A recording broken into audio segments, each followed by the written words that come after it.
आज की वीडियो में हम टू अ नाइटिंगेल सोनेट के बारे में डिस्कस करेंगे जो जॉन मिल्टन ने लिखा था, जो जॉन मिल्टन के पास सोनेट थे। तो दोस्तों सबसे पहले हम जॉन मिल्टन के बारे में जान लेते हैं। तो दोस्तों जॉन मिल्टन एक फेमस इंग्लिश पोएट थे और वहाँ राइटर थे और थिंकर थे और वह बोर्न हुए थे 9 दिसंबर 1608 लंदन में। और उनकी पैराडाइज लॉस्ट जो इपिक पोयम है वहाँ बहुत फेमस है। और उन्होंने अपनी एजुकेशन कैम्ब्रिज यूनिवर्सिटी से पूरे किए और उन्होंने कहीं ऐसी पोयम और पॉलिटिकल वर्क्स लिखे।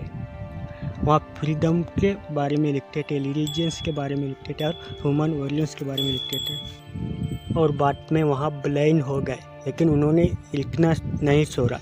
उन्होंने ब्लाइंड होने के बाद भी पैराडाइज लॉस्ट वर्क को असिस्टेंट के सहारे से पूरा किया। तो दोस्तों उनकी डेट 8 नवंबर 1674 को हुआ था। तो दोस्तों अब हम इस पोएम को लाइन बाय लाइन एक्सप्लेनेशन करेंगे। तो दोस्तों यहाँ सोनेट का नाम है टू द नाइटिंगेल। तो दोस्तों नाइटिंगेल किसे कहा जाता है?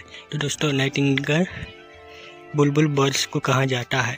तो दोस्तों यहाँ जॉन मिल्टन की 5 सोनेट है जो पेट्रार्कन सोनेट में लिखा गया है, जिसे इटालियन सोनेट भी कहा जाता है। यहाँ सोनेट में 8 लाइन ऑक्टेव रहते हैं और 6 लाइन सस्टेट रहते हैं। तो दोस्तों अब हम इस पोएम को लाइन बाय लाइन एक्सप्लेनेशन करेंगे। और Nightingale that on yon blooming spray warbles at you when all the wood are still। तो इस लाइन में पोएट कहता है कि ओ नाइटिंगेल, तुम जो उस फूल की डहली में बैठे हुए हैं और जब शाम होते हैं, जब सारा जहां शांत रहता है, तब तुम गाती हो। Thou with place hope the lovers hearts those feel will the jury horse lit on propitious में। पोएट कहते हैं कि नाइटिंगेल तुम्हारी साउंड जो प्यार करने वाले होते हैं, जो लवर्स होते हैं, उनके दिल को होप से भर देते हैं, आशा से भर देते हैं। और यहाँ मई के महीने जो स्प्रिंग के महीने होते हैं और जब नाइटिंगेल गाते रहते हैं तो नाइटिंगेल मई महीने की स्वागत करते हैं। Liquid note that close the eyes of the day first heard before the shallow cuckoo bills. तो इस लाइन में कहा गया है कि जब नाइटिंगेल मधुर गीत गाता है तो दिन ढल जाता है। यहाँ दिन ढलने का संकेत देखते हैं नाइटिंगेल की आवाज़।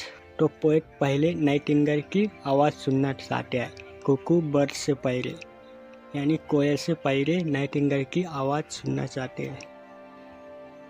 Portents success in love, oh if joy wills, how linked that amorous power to day softly। तो इस लाइन में कहा गया है कि सक्सेस होने वाला लव, यानी कि उनकी आवाज़ लव को सक्सेस करते हैं। और यहाँ जो गॉड को कहा गया है, यहाँ कहा गया है कि यदि गॉड की इच्छा है तो वहाँ अमोरियस पावर यानी प्रेम की शक्ति से नाइटिंगेल की आवाज़ को कनेक्ट करेंगे। Now timely sings ere the rude bird of hate foretell my hopeless doom in some grove night.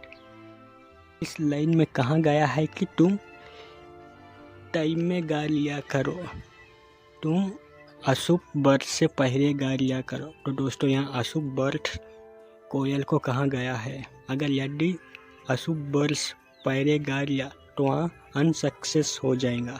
तो उनको डर है कि वहाँ अनसक्सेस हो जाए, इसके कारण वहाँ नाइटिंगेल को पहले गाने को कहते हैं। As you from year to year a song too late for my lips it had no reason way। यहाँ कहा गया है कि तुम सालों साल लेट ही गाते आ रहे हो मेरे लिए बिना रीजन बताए। whatever to mouse or love call this is meet both them I saw and of their train I am I। यहाँ कहा गया है कि यहाँ मौस का मतलब है कविता की देवी और यहाँ लव का मतलब है लव की देवी। तो यहाँ कहा गया है कि चाहे तुम कविता की देवी के साथ रहो या लव की देवी के साथ, मैं उन दोनों का सर्वंस बनूंगा और उन्हीं के साइड में रहूंगा। तो दोस्तों आई होप आपको यहाँ सोनेट समझ में आ गए होंगे।